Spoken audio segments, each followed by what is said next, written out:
Pergunta: quem é Exu Rei? Resposta: o maioral dos Exus, considerado como Lúcifer ou Satanás do cristianismo. Prossegue Fontinelli, apresenta-se como figura de altos conhecimentos, tratando-nos com grande elevação de sociabilidade, prometendo-nos este mundo e outro, exigindo tão somente que por nos seja tratado por majestade. Raramente vem a um terreiro, preferindo apenas aproximar-se dos lugares onde se professam altos estudos de magia astral, para com os poderes de que é imbuído, e usando de uma estratégia toda especial, procurar abalar ou captar os que se julgam portadores da fé e que, não raramente, leva a melhor, pois pode produzir maravilhas de modo imediato. Página 103. Mais conhecido como possuidor de belíssima capa preta, forrada de vermelho tendo ao alto da cabeça 2 cornos, tem as feições finas e o seu gesto é de um perfeito cavaleiro. Página 119. Deve ser tratado como rei. Protege todos quantos buscam nos malefícios prejudicar os incautos que inconscientemente se atiram de 1000 formas nas práticas da magia negra. Página 119. Exu Rei das 7 Encruzilhadas, um dos mais invocados nos trabalhos da magia. É ele o Senhor absoluto de todas as estradas e caminhos que se cruzam. Página 130. Chefe supremo de todos os caminhos. Seus despachos são por isso colocados nas encruzilhadas. Todo aquele que inconscientemente ou não procurar desmanchar ou retirar os objetos depositados, como despachos nessas encruzilhadas, está incorrendo uma falta gravíssima, pois ficará sujeito a uma perseguição tremenda da poderosa falange dessa grande entidade do mal. Página 139. Exu tranca-ruas, também Exu Elio, manda também nas ruas. Possui grande falange de auxiliares.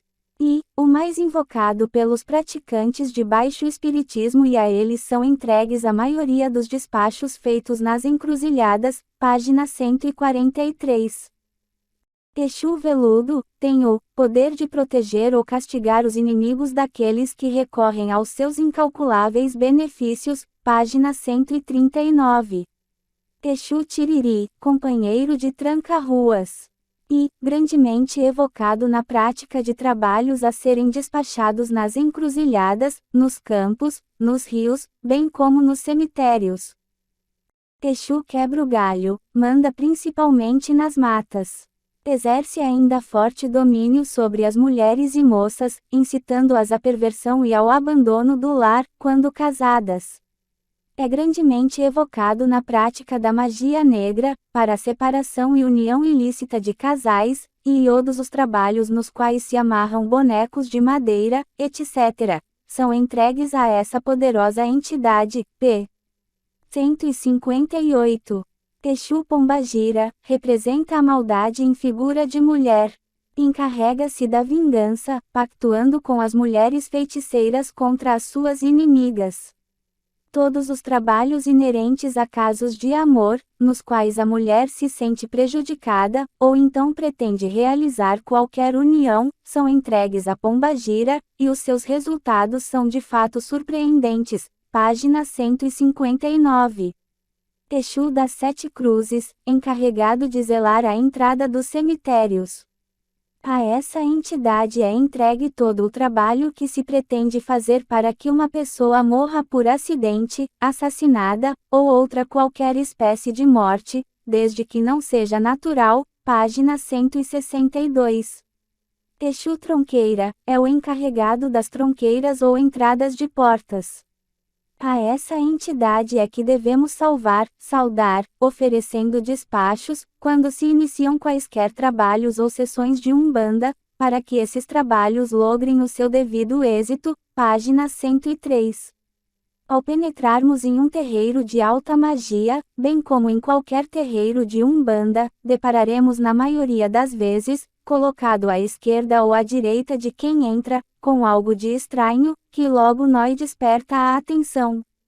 Trata-se do ponto de saudação ao povo de Exu, o qual, colocado muitas vezes dentro de uma pequena casinhola, traz as seguintes características: duas velas cruzadas com as duas pontas queimadas e apagadas, dispostas em X, tendo no vértice inferior uma cuia, contendo marrafo, cachaça, e ainda, no fundo, riscado no solo com pemba branca ou preta e que em geral está representado por um ponto, sendo esse ponto apresentado na forma de dois garfos, tridentes, cruzados, e uma ou mais cruzes riscadas, que representam cabalisticamente a linha das almas. A isto é o que se denomina de êxodo de Exu, ou ainda a salva dessa entidade, página 99, cf. Também Doutrina e Ritual de Umbanda, Rio 1951, página 117. Exu das Sete Portas, também chamado Exu das Sete Chaves, facilita a todo aquele que o invoca, quando deseja abrir cofres, ou recipientes onde se encontre qualquer objeto de valor que esteja bem guardado, página 175. Faz desaparecer objetos ou ajuda a descobrir objetos escondidos, página 117. Seus despachos devem ser colocados em lugares onde haja formigueiros, pois ele gosta de formigas. Ibe.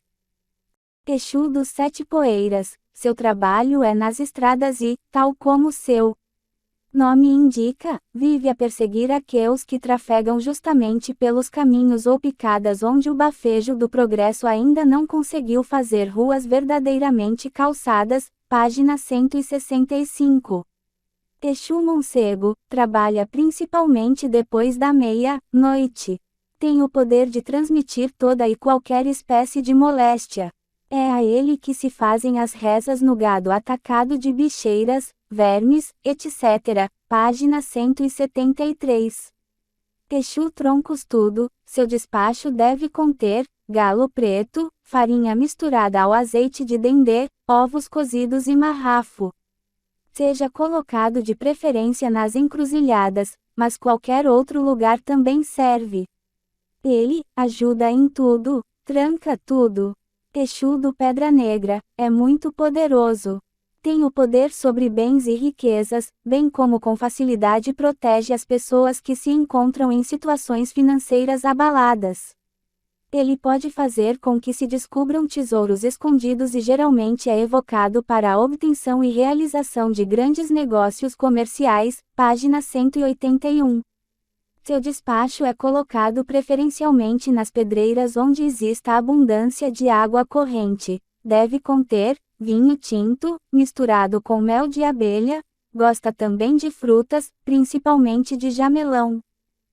Exu de Capa Preta, a finalidade dos seus trabalhos é postar-se em todos os caminhos como observador ou fiscal dos demais Exus, página 182.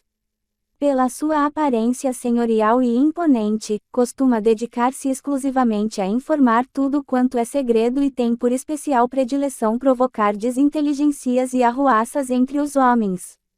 E, muito evocado com o fito de provocar a derrubada de chefes de terreiros, página 183. Exu Caveira, a serviço de Omulum, rei dos cemitérios. Gosta de bife cru ou de carne de porco, com farofa e azeite de dendê, é amigo também de marrafo, vinagre e azeite doce. Nunca se deve deixar de acender pelo menos 7 velas, quando o presente para Exu Caveira tem que ser entregue no cemitério, página 200. Os despachos devem ser feitos depois de meia-noite.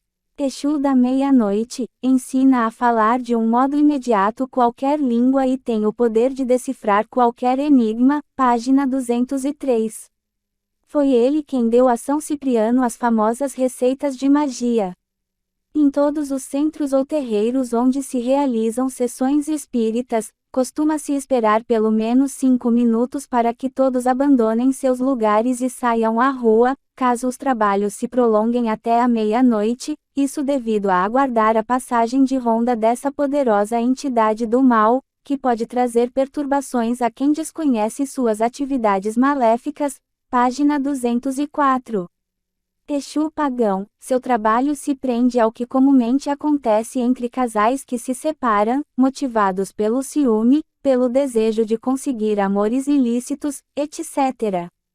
A essa entidade do mal costuma-se entregar todos os despachos que visam justamente os trabalhos que se destinam a concessões duvidosas, quando determinadas pessoas desejam juntar-se a outras por meios ilegais. Prima excepcionalmente pela prática do mal, pois sua finalidade é incutir o ódio, a incompreensão e tudo o que resulta na separação de casais que vivem em harmonia, página 215. Exu Gonga, seus trabalhos são feitos exclusivamente nos cemitérios.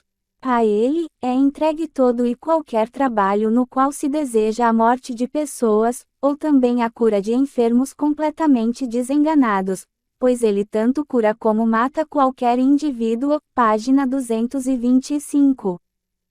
Exu Quirimbo, suas atividades maléficas são de molde a prejudicar simplesmente as mocinhas, induzindo-as a praticarem atos indecorosos, induzindo-as ao caminho da prostituição, pg. 229. Despacho, marrafo e sangue de galinha.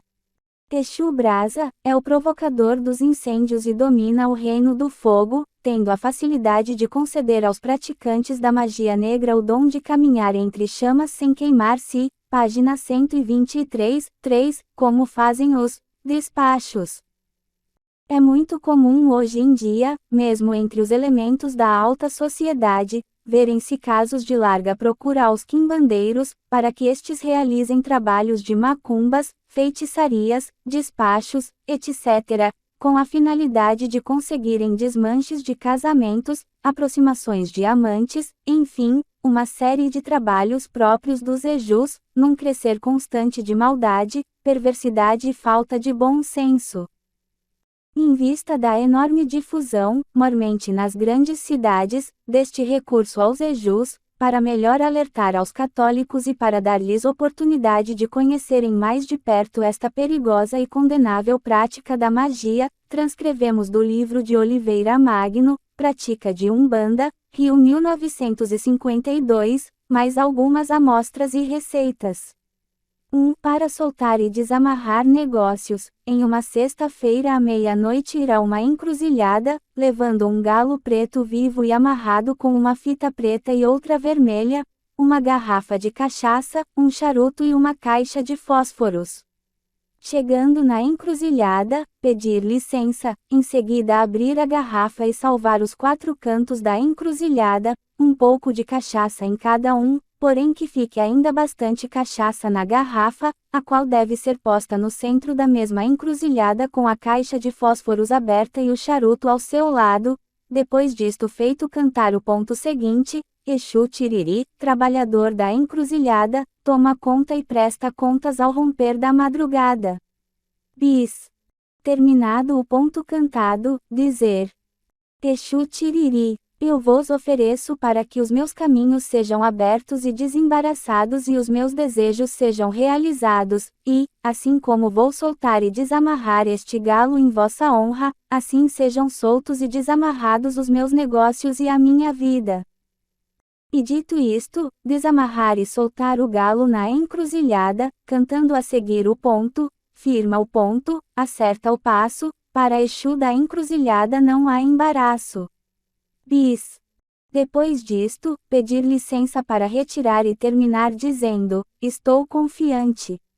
2. Trabalhos para diversos fins. Em uma sexta-feira da lua crescente e próximo à meia-noite, ir a uma encruzilhada fêmea, 2 caminhos que fecham em forma de T, e levar uma farofa amarela dentro de um alguidarzinho de barro, uma garrafa de cachaça, um charuto e uma caixa de fósforos. Pedir licença e cantar o ponto seguinte: que bela noite, que lindo luar, Exu Pombagira vem trabalhar.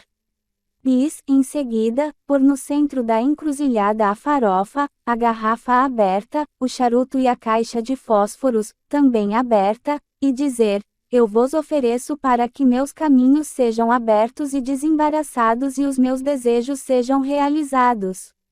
E logo a seguir cantar este ponto: salve Talá Pombagira, salve Exu mulher, ela é na encruzilhada a que faz tudo o que quer. Bis, e terminar dizendo: assim como na encruzilhada tu fazes o que queres, assim também seja feito o que eu quero. Estou confiante. Nota: se for mulher que deseja ser beneficiada, deve ir em companhia de um homem, pois os trabalhos de Exu, Pombagira obedecem à lei do sexo.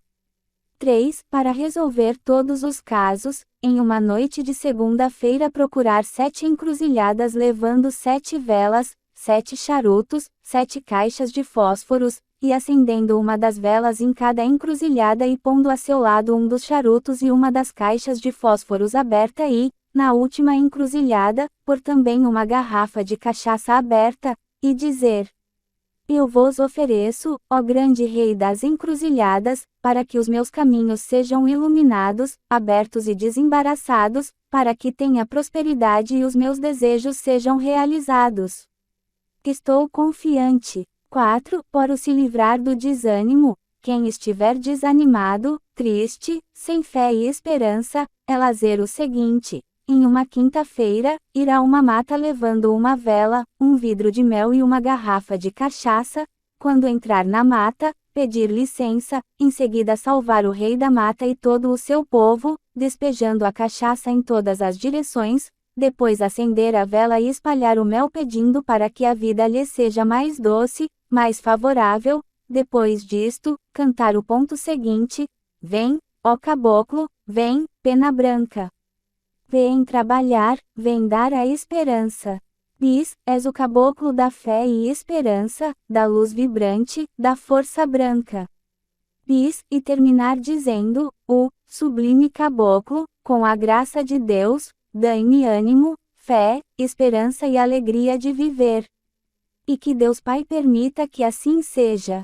5. Para resolver um caso difícil, primeiramente chamamos a atenção que qualquer trabalho ou oferta que se vai fazer no mato, mar, encruzilhada, pedreiras, cachoeiras, rios, cemitérios, etc., a primeira coisa a fazer é salvar e pedir licença. Principalmente nos cemitérios não se deve fazer nenhum trabalho sem primeiramente pedir licença ao dono do cemitério, ou mulu, e acender 3 ou 7 velas no cruzeiro em benefício das almas cujos corpos foram aí enterrados e rezar Pai Nosso e Ave Maria. Depois disto feito, então é que se pode fazer qualquer trabalho. Enfim, para que uma pessoa resolvia qualquer caso difícil, há o seguinte: 7 velas, 7 caixas de fósforos, 7 charutos, uma garrafa de cachaça e em uma sexta-feira das 23h30 às 24 horas percorrer 7 encruzilhadas pondo em cada uma vela acesa, um charuto e caixa de fósforos aberta, e na última encruzilhada entregar também aberta a garrafa de cachaça dizendo o que quer conseguir. No sábado seguinte levar 7 velas em um cemitério e acender no cruzeiro rezando 7 Pai Nossos e 7 Ave Marias em benefício das almas cujos corpos foram aí enterrados para que se consiga o que se pretende. No domingo seguinte levar 7 velas em 7 igrejas católicas. E acender uma em cada igreja rezando um Pai Nosso e uma Ave Maria para que termine se realizando o que deseja. Por exemplo, queres ser vitorioso em uma demanda ou luta, que a última igreja seja a de São Jorge. Queres ser feliz no casamento, que a última igreja seja a de São José. Quem fizer este trabalho arrisca, isto é, completo sem nada falta e pode ter a certeza de realizar o que pretende, pois não só é a ação das forças como também dá uma prova de fé, coragem e força de vontade. Este último exemplo foi tirado do livro do mesmo autor, Umbanda e Ocultismo, Rio 1953, página 66. Aí temos receitas para fins mais ou menos bons, seria a magia branca. Mas há outras, para finalidades perversas, a magia negra, para fazer o mal, para transformar o bem em mal, para desligar amizades, para prejudicar a saúde das pessoas, para arruinar os negócios, para destruir a felicidade do lar, para atrasar uma pessoa, para separar casais, para obter o amor das mulheres, para dominar uma mulher, para matar, etc., etc. Já vimos, no macabro elenco dos Exus, as várias especialidades. E tudo isso, sempre num ritual de sacrifícios e oferendas, com orações especiais, dirigidas ao diabo. Hélio Filgueiras, o umbandista velado sob o pseudônimo de Ionori, tem esta página em Exu, A Nova Máquina de Fazer Dinheiro, Rio 1953, página 33, Exu, palavra sombria e enigmática, terror dos espíritas, arma tão poderosa quanto uma bomba atômica, a mais perfeita e rápida máquina de fabricar dinheiro. Dizemos a mais perfeita, porque é usada a CS olhos da própria EA que, até hoje, não conseguiu provar a sua falsidade, e a mais rápida porque, bem explorada, produz centenas de cruzeiros, sem empate de capital e sem burocracia. Exu, nome que vale no mínimo 300,00 cruzeiros por cabeça de consulente, chegando frequentemente a 5.000,00 cruzeiros e, às vezes, até a 10.000,00 cruzeiros. Exu, poderosa arma dos escroques, fonte de renda dos exploradores da boa-fé e da ignorância do povo, agindo sem temor da lei, que na sua apatia, lhe confere toda a segurança. Exu, o novo ramo comercial que centenas de comerciantes exploram dentro da lei, gozando de privilégios que outros não possuem, tais como não pagar impostos, não adquirir mercadorias, etc., tendo ainda estes mais vantagens de não procurarem os fregueses, recusando-os até, quando não dispõem de fartos recursos. Exu, uma nova estrada aberta para a perdição, para todos os vícios, para a vagabundagem e para a exploração, vício nocivo à sociedade e fábrica de elementos cheios de neuroses, para não taxa luz de tarados e débeis mentais. Exu alavanca dos espertos que não trepidam em atirar ao lodo a felicidade de casais e destruir a esperança dos jovens. A crítica do feitiço dos babalaos. 1. O problema dos feitiços e despachos. Podem todos os babalaos, pais de santo, mães de santo, filhos de santo, cavalos de santo, todos os umbandistas, quimbandeiros, macumbeiros, batuqueiros, pajés, catimbozeiros, bruxos e feiticeiros, do Brasil, da África e do mundo, reunir-se no mais macabro dos congressos, chamar e evocar todos os Exus, demônios, espíritos maus e forças astrais, podem todos eles oferecer os mais valiosos presentes e sacrifícios a qualquer Exu ou demônio, riscar e queimar os mais perigosos pontos, e lançar todo este conjunto fantástico de forças adversas contra mim. E aqui ficarei tranquilo nas mãos da divina providência. Foi mais ou menos assim que falei numa conferência de esclarecimento aos católicos sobre a Umbanda, na noite de 12 de setembro de 1960, no salão do Colégio Nazaré, em Belém do Pará. Queria provar e mostrar que o feitiço não pega e que os católicos não devem ter medo destas coisas. Pois os babalaos e chefes de terreiro não raro imperam e se impõem com ameaças de feitiços, sortilégios, coisas feitas, despachos e trabalhos fortes. E muita gente, que aliás gostaria de desligar-se da Umbanda, teme e treme diante dos misteriosos poderes da magia. Outros, que nunca estiveram em terreiros ou tendas, e nem querem saber de espiritismo, têm, não obstante, suas dúvidas e acham que a mandinga pode mesmo pegar. Os investigadores do IPEME constataram em 1958 que 66,2% dos favelados do Rio acreditam em despachos, e 12% alegam conhecer casos concretos de gente enfeitiçada. E mesmo entre os católicos praticantes encontraram 52,6% de crentes nos poderes mágicos do babalaô e feiticeiro. Já em 1904 escrevia João do Rio, Paulo Barreto, em As Religiões no Rio, nós dependemos do feitiço. Não é um paradoxo, é a verdade de uma observação longa e dolorosa. Há no Rio magos estranhos que conhecem a alquimia e os filtros encantados, como nas mágicas de teatro, há espíritos que incomodam as almas para lazer os maridos incorrigíveis voltarem ao tálamo conjugal, há bruxas que abalam o invisível só pelo prazer de ligar dois corpos apaixonados, mas nenhum desses homens, nenhuma dessas horrendas mulheres tem para esse povo o indiscutível valor do feitiço, do misterioso preparado dos negros.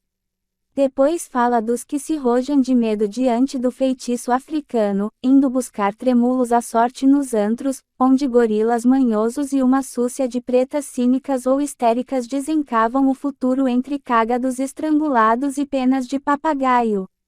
No dia seguinte ao desafio, o pai do terreiro do rei Chapanã de Belém foi à redação dos jornais declarar que aceitava a demanda e que ia fazer o serviço, e colocar um sapo na barriga do frei. E dias depois os jornais de Belém publicavam uma carta dos pajés e macumbeiros, Frade Boaventura, em face do seu desalho lançado através do jornal A Província do Pará, do dia 13 do corrente, contra os macumbeiros ou pajés, não somente os do Pará, mas os de todo o mundo, vimos por intermédio desta, e de público, dizer-lhe que, pelo Alto Conselho dos Exus, foi aceito o seu desafio, para que você possa conhecer a verdade sobre as forças espirituais, visto que você não conhece e que por isso veio a esta terra provocar as criaturas, cujas forças refletem no corpo, como agora Eurueme você, Frade Boaventura, que delas está possuído. Fique sabendo, frade, que está perfeitamente aceito o seu desafio pelos Exus denominados caveira, imundo, faminto, preguiçoso, cego, mentiroso, não sofra os resultados do desafio que nos lançou, estaremos, todos os macumbeiros do mundo, desmoralizados e você com a razão. Mas um dos feiticeiros de Belém não gostou, e enviou aos jornais o seguinte recado: com relação ao memorandum que os pajés enviaram ao Frei Boaventura, eu, apesar de ser o pai de santo mais velho da capital, há 46 anos que bato tambor, não fui ouvido nem cheirado, pois respeito os padres como ministros de Deus, porém lamento que no meio da classe aparecesse um para implantar a desarmonia entre todas as seitas. Na minha seita existe catolicismo. Para provar festejo o glorioso São Sebastião com missas, novenas e procissão. Fui preparado na Bahia, na Mata Escura, caminho do Rio Vermelho, casa de Xangô, porém desconheço essa falange de Exus Pereba, Preguiça, Beberrão, Leso. Conheço as classes de Exu Mari, Exu Barabo e Exu Malê. O mais é ignorância. O sapo ainda não me apareceu na barriga.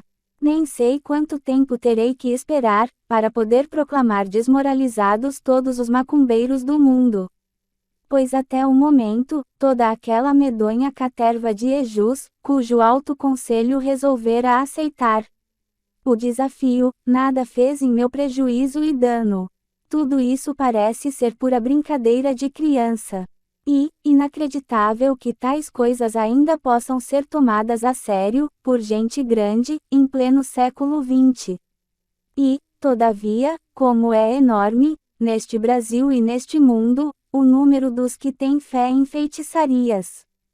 Poderia transcrever cartas recebidas, de excelentes cristãos, que se julgam vítimas de algum trabalho forte ou coisa feita. Inclusive de pessoas que aparentam cultura e boa formação religiosa.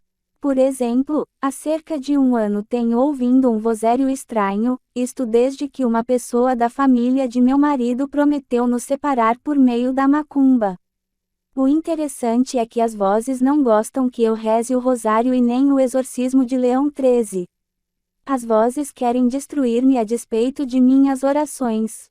Fui a um padre e ele me disse que eu estava doente, o médico disse que não. Muitas vezes as vozes gritam, saravá, que eu não sei o que é. Meu esposo pula dormindo e geme a noite toda e já chegou até a dizer que me quer deixar. Se ainda não o fez, é porque o Sagrado Coração de Jesus está entronizado aqui em minha casa, pois sou zeladora e o recebo todos os dias e rezo o rosário. Beberrão, suga sangue, enfesado, zombeteiro, desanimado, pereba, canceroso, leproso, fraco, leso, desesperado e outros tantos que se apresentam espontaneamente para uma demanda que você, Frade Boaventura, aceitou de livre e espontânea vontade que nós os macumbeiros ou pajés, como você nos classifica, aceitamos o desafio, para ficar bem patenteado aos olhos do mundo que não se deve mexer com os espíritos atrasados, e sim procurar educá-los, coisa que você não faz, Frade Boaventura. Fique sabendo, Frade Boaventura, que a força espiritual existe e que ela pode ser empregada para o bem como para o mal. Como você pelo seu desafio preferiu que ela fosse empregada contra você de livre e espontânea vontade para o mal. Aguarde. Se você não tinha encontrado, por onde tem andado a lazer o mal a quem nunca lhe conheceu, a não ser agora, por este desafio, vai conhecer o peso da macumba, feita ou realizada em plagas onde vivem espíritos altamente atrasados. Caso você dentro de breve tempo eis aqui outro exemplo, sou uma moça católica de comunhão frequente. Há 7 anos conheci um rapaz e depois de quase um ano de namoro ficamos noivos. Ele mostrou sempre ser um bom rapaz. Quando faltava apenas um mês para o nosso casamento, ele desmanchou o noivado e até hoje não sei por que motivo, pois nunca houve entre nós dois qualquer contrariedade, fiquei desesperada e, se não fosse a nossa santa religião, não sei o que seria de mim. Desde esse tempo até hoje ainda não me casei. Todos os que me aparecem de repente se afastam, sem ao menos dar satisfação. Peço-lhes por amor de nosso Senhor que me oriente, o que devo lazer e que é verdade que há essas maldades que fazem para prejudicar as criaturas.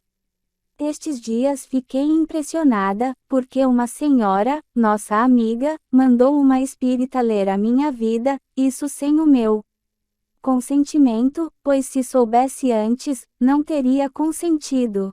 E a espírita disse que todos os rapazes que me aparecem vêm com boas intenções, mas que há um trabalho que uma mulher fez contra mim para que eu nunca me queis. E que ela pode desmanchar isso sem ser preciso eu lazer nada. Não posso negar que, quando era nova, por influência de outras colegas, fui um dia numa espírita e ela me disse quase a mesma coisa. Queria que o Senhor me explicasse se existe mesmo essa maldade e me aconselhasse o que devo fazer. São 2 casos apenas, ambos de pessoas bem formadas e devotas. Desses haverá milhares por esse Brasil infestado de antros de feitiçaria. Na campanha de esclarecimento dos católicos sobre o espiritismo passei por todos os estados do Brasil. Estive em numerosas cidades e falei a muita gente. E em toda a parte encontrei o problema do feitiço, gente que se julga vítima de um malefício, tendo perdido a paz e a tranquilidade. Não fizesse o espiritismo outro mal e já seria suficiente para rejeitá-lo. Tentaremos, pois, estudar o problema do feitiço e a possibilidade de sua eficácia. 2. A natureza do feitiço. No feitiço devemos distinguir 5 tipos de malefícios. 1. O feitiço direto, que age mediante envenenamentos, drogas nas beberagens e garrafadas, etc. E o feitiço mais eficiente. Arthur Ramos lembra que os escravos, para se vingarem dos senhores, ministravam-lhes venenos de ação insidiosa e lenta e cita uma interessante verificação do Dr. Batista de Lacerda. Dizia-se que as substâncias vegetais de que eles, os escravos, se serviam eram geralmente raízes pulverizadas que juntavam aos alimentos ingeridos sob a forma líquida. Feiticeiros, isto é, os que possuíam o segredo da planta, forneciam o veneno já preparado, que o pajem ou a mucama propinava nos momentos oportunos aos senhores. As vítimas dessas propinações começavam por apresentar uma irritabilidade de caráter insólito, revelando-se por atos impetuosos e brutais praticados nas relações domésticas. A esta fase de superexcitação do começo sucedia em pouco a fase de abatimento e de indiferença pelas coisas mais importantes da vida, que conduzia à demência. Outras vezes o efeito produzido era o de uma gastrite rebelde, que trazia o definhamento progressivo da vítima, levando-a até as portas da morte. As ervas mais usadas eram o pipi ou tipi ou erva da cuiné, a raiz de gambá, ou, a mansa senhor, a, erva do diabo, a, erva moira, ou, erva de bicho, a esponjeira e a taioba. Informa também a ramos, os negros usavam ainda o vidro pulverizado e o suor de cavalo, a que atribuíam ação venenosa. Daí vinha também o quebranto, dos filhos de branco, atribuído a práticas de feitiçarias. Também a maconha, ou o fumo de Angola, entrava na mandinga. Entre nós escreve o professor Rodrigues Doria 6. A planta é usada, como fumo, ou em infusão, e entra na composição de certas beberagens, empregadas pelos feiticeiros, em geral pretos africanos ou velhos caboclos. A jurema é outra planta venenosa e é lembrada com frequência nos pontos cantados dos terreiros de Umbanda. Não será fácil saber, em cada caso concreto de enfeitiçamento, se houve ou não ação por envenenamento. Em princípios de 1959 os jornais deram o caso da umbandista Cesarina Martins do Nascimento, do Centro São Judas Tadeu, especializada em dar um jeito nos maridos enjoados. A polícia descobriu que ela dava também vidro moído, o mesmo feitiço dos escravos. Eis como o caso é contado: Maria de Lourdes Rosa da Cunha não se dava bem com o marido e, vai daí, resolve um dia consultar a macumbeira. Cesarina, depois de alguma relutância concordou, por 50.000 cruzeiros daria sumiço no marido. A primeira poção preparada, pinga com cobra coral e temperada com raspa de unha, não surte o efeito e Cesarina resolveu, então, recorrer à cachaça com vidro moído. Como João Rosa da Cunha ainda resistisse, ela deu o golpe de misericórdia, comprou uma lata de formicida e entregou a Maria de Lourdes, que se encarregou do resto. A mulher adicionou o veneno a um chá que preparara para o esposo e saiu de casa. Quando o marido bebeu a mistura, ela estava longe, preparando-se para desempenhar o papel de viúva inconsolável. O marido de Cesarina, Ezequiel Lúcio do Nascimento, confirmou tudo e acrescentou: eu moio o vidro, mas não tenho nada com o negócio. Estava cumprindo ordens dos espíritos. Cesarina não sabe o número de suas vítimas. Assim, mandinga pega. 2. O feitiço simbólico imitativo, baseado na lei ocultista da correspondência. Tudo o que existe em cima é como o que existe embaixo, tudo o que existe embaixo é como o que existe em cima, ou também na lei do efeito semelhante à causa, imitando-se o fenômeno, reproduz-se a causa originária. Procuram então imitar a coisa desejada, preparando, por exemplo, imagens ou bonecos que representam a pessoa avisada e fazem com a imagem o que fariam com a pessoa. É chamado também envultamento. Chegam a enter.ar o boneco, e levá-lo ao cemitério, em caixão. Para matar um cavalheiro qualquer, basta torrar-lhe o nome, dá-lo com algum milho aos pombos e soltá-los numa encruzilhada. Já os nossos índios carizós conheciam o envultamento. Para enfeitiçar um semelhante costumavam amarrar numa árvore um sapo. E medida que o nojento animal fenecia, a pessoa enfeitiçada também enfraquecia até morrer. Se desejavam cegar outrem, enterravam-lhe debaixo da rede um ovo. Descoberta a mandinga, os objetos que serviram para a mesma deviam ser arremessados ao rio. Este tipo de sortilégio é usado também nos terreiros de Umbanda. Explica um dos nossos umbandistas que é preciso realizar um ato material correspondente ao trabalho espiritual que tem de ser executado, pois, esclarece o mesmo Babalaô, tudo o que fizermos de bem ou de mal a seu corpo físico se repete sobre o seu espírito. E tudo o que fizermos de bem ou mal a seu espírito se repercute sobre seu corpo físico.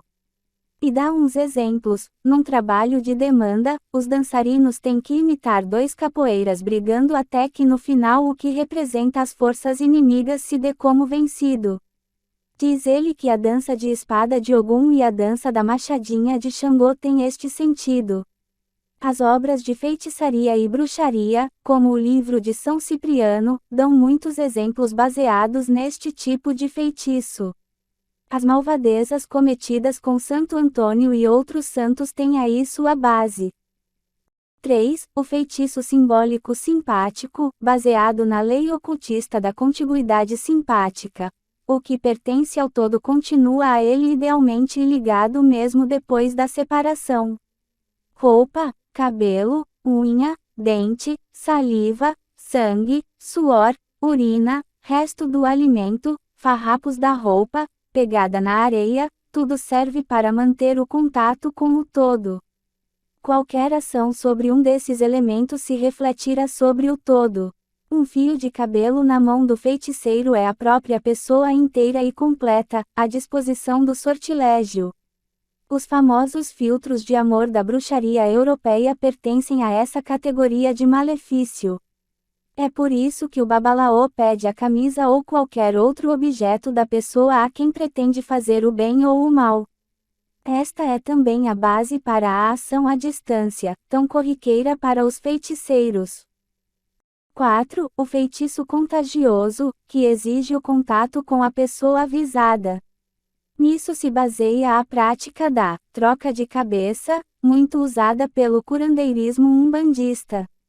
Neste caso, o feiticeiro pensa condensar as forças num animal ou objeto, basta então tocar no feitiço para que a doença se apodere da pessoa. Por isso o despacho é colocado nas soleiras da casa ou no caminho por onde passa habitualmente a pessoa avisada. Temendo este tipo de feitiço, muitos contornam prudentemente o despacho, evitando até mesmo de olhar na direção. Muitas vezes o feitiço ou o despacho participa de vários processos mágicos. É imitativo porque é preparado pela imitação do que se faria à pessoa a quem é dirigido. Exemplo: preparação com mortalha simbolizando a morte. É simpático porque utiliza objetos relacionados com a pessoa. 5. O feitiço evocativo dos espíritos maus. Pedem ao Exu ou demônio para comparecer e fazer determinado serviço a certa pessoa e para isso lhe oferecem objetos ou presentes, que são despachados para certos lugares, conforme o fim visado. Os manuais de Umbanda trazem exemplos em abundância. 3. A eficácia do feitiço. Se 66,2% da gente interrogada pelo IPEME acreditavam na possibilidade do feitiço, apenas 7,2% era capaz de mencionar algum caso concreto. Portanto, os fatos de enfeitiçamento são relativamente raros. Mesmo assim, é preciso explicar estes casos. Provariam os fatos a realidade do feitiço propriamente dito. 1. É certo que o feitiço direto, por envenenamento, é eficaz. Mas não se trata nestes casos de verdadeiros feitiços, como é evidente. E, apenas uma mistificação do feitiço. E não sabemos nem podemos saber se são frequentes. Muitas vezes há motivos para suspeitar. Diz Arthur Ramos, no exercício da minha profissão de médico legista, no estado da Bahia, encontrei numerosos casos suspeitos de intoxicação, saídos dos candomblés e centros do baixo espiritismo. E lembra também estranhos efeitos, noticiados de quando em quando pela imprensa, como este: Venceslau, encontrando-se desempregado, resolveu procurar um terreiro. Deram-lhe um líquido para beber. Venceslau sorveu por vários dias o remédio, que lhe produziu coisas estranhas. Tinha ódio de todos, até de Deus.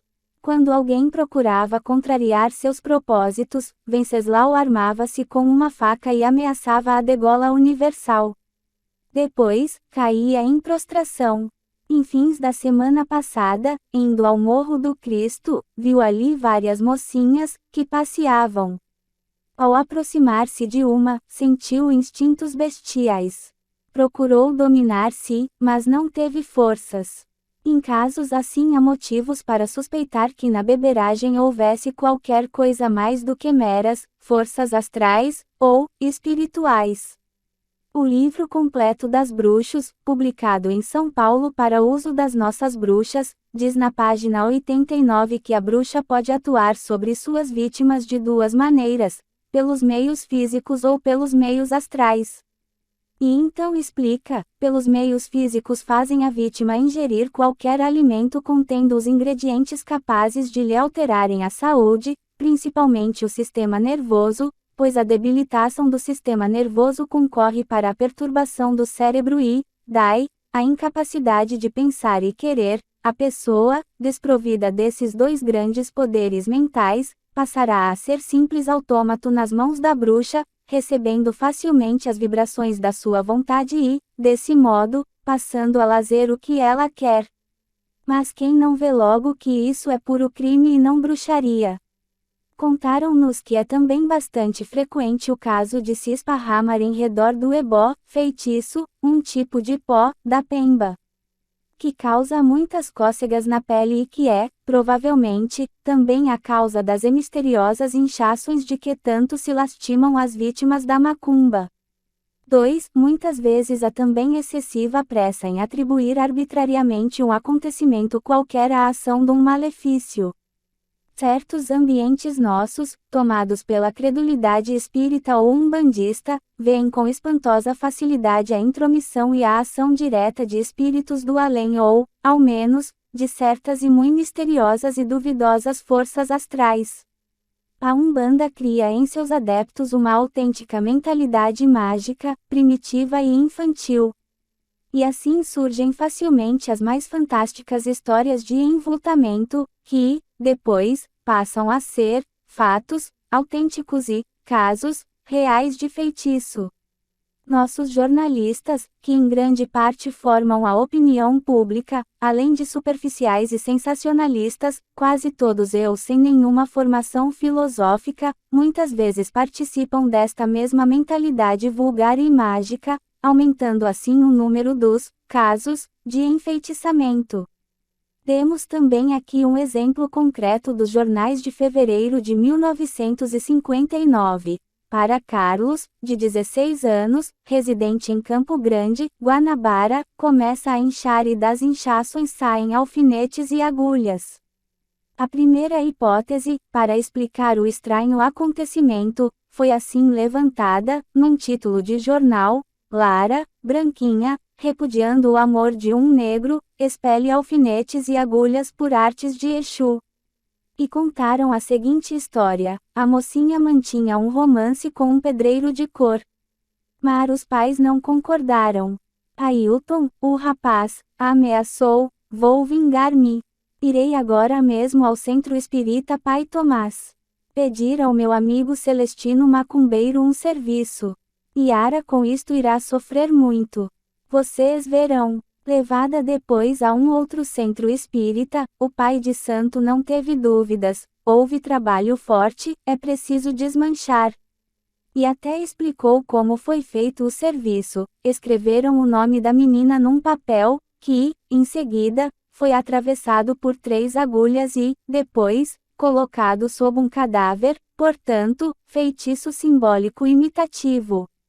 E prescreveu banhos de erva, mas a família se diz muito católica. Dias depois tudo ficou esclarecido. Ela mesma, desesperada, introduzira 43 agulhas e alfinetes no seu corpo, para suicidar-se. 3. Outras vezes certos acontecimentos banais e comuns, contratempos inevitáveis na vida de cada pessoa humana, recebem interpretações e explicações mágicas.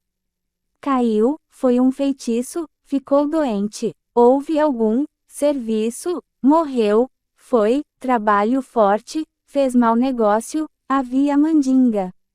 Os médicos conhecem muito bem as interpretações delirantes dos paranoicos. O paranoico inventa as mais incríveis histórias de enfeitiçamento, diz Robert Amadou. E o experimentado exorcista de Paris, Padre Tonquedec, constatou que estes interpretadores delirantes são os que com mais frequência procuram o padre para o exorcismo, apresentando-se como vítimas de malefícios e bruxarias. Os paranoicos são geralmente inteligentes, capazes de despistar-nos em todos os pontos e enredar-nos num labirinto de complicações. 4. Piores e mais perigosos, porém, são os mitomanos ou os histéricos. São incapazes de distinguir suas imaginações internas da realidade externa.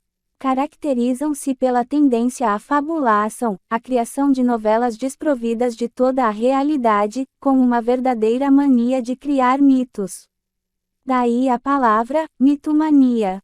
Criam fábulas, inventam romances, contam histórias de magia e feitiçaria, onde tudo é verossímil, mas quase nada verdadeiro. Mentem a valer, mas não têm consciência de estarem mentindo. De tal modo estão convencidos da realidade de suas fabulações que seriam capazes de confirmá-las com juramento. E para comprovar a realidade de suas mentiras, têm extraordinária habilidade de encenação. E, preciso ser então muito perspicaz para desmascarar a mitomania. São capazes de fazer o papel de possessos contar à perfeição, diz Tonquédec. E o Dr. Jean L'Hermite, eminente necrólogo francês, nos descreve o quadro de um delírio demonolátrico histérico. A transformação exterior da personalidade física e moral confere ao paciente o aspecto de um autêntico possesso. Não só o corpo do desgraçado se debate em convulsões e contrações de potência extraordinária, adotando atitudes lúbricas, grotescas e teatrais, mas ele se entrega também a grosserias, obscenidades, invectivas injuriosas e blasfemas, proclamando em altas vozes que é o demônio, ou o Exu, ou um caboclo, que o possui e se agita nele. E tais ataques podem durar horas. Exatamente como os cavalos e os barros nos nossos terreiros umbandistas. E não há dúvida de que muita mitomania passou para os anais da Umbanda e do Espiritismo como autênticos casos de magia e enfeitiçamento. 5. A fraude dos malandros é outro fator eficiente na produção de efeitos mágicos. E precisamente a história dos médiuns é muitas vezes a história da fraude e da malandragem. Eis a conclusão de um livro recente sobre os grandes médiuns. A fraude, entre os grandes médiuns, é quase geral. Este fato se aplica tanto aos médiuns de efeitos psíquicos paranormais como aos grandes médiuns de efeitos físicos. Temos no Brasil numerosos casos. Em fins de abril de 1958, por exemplo, a imprensa do Rio, em sensacionais reportagens, contou minuciosamente a história das fraudes e mistificações de Lourival de Freitas, o Nero de Cavalcante. Confortavelmente instalado em seu centro, este famoso médium conseguiu iludir meio mundo durante uns 10 anos, guiado principalmente, como dizia, pelo espírito de Nero, do caboclo Tocantins e do caboclo Serra Negra. Atléticos, advogados, juízes, jornalistas, políticos de fama, gente do catete, grandes comerciais e industriais, altas autoridades militares e policiais e, sobretudo, muita gente humilde ia procurar o taumaturgo. Certa imprensa o apregoava como o novo Cristo, o fazedor de milagres e o gênio sobrenatural capaz de conjurar as piores crises particulares. Resolvia problemas morais e políticos, revelava segredos da vida, promovia e desfazia casamentos, bebia grandes quantidades de cachaça, éter e formicida, despido rolava sobre cacos de vidro, franzino levantava brincando pessoas de grande peso e, sobretudo, fazia as mais incríveis intervenções cirúrgicas sem deixar cicatrizes nem outros vestígios. Afinal, acusado, foi preso e confessou que tudo fora fraude e tapeação. Sua esposa, cúmplice por algum tempo, revelou os segredos do prestidigitador. Não é possível conhecer a porcentagem da fraude na Umbanda. Mas devemos contar também com este fator. Vale a pena relembrar a expressão da mãe de santo da tenda de Umbanda São Judas Tadeu, quando presa, perante o delegado: esse negócio de macumba, seu doutor, é mentira pura. Trabalho no ramo há muitos anos e nunca vi nada do outro mundo. Tenho para mim que os espíritos vivem muito ocupados para andar baixando em terreiro a torto e a direito. Mas que a profissão é rendosa, isso é,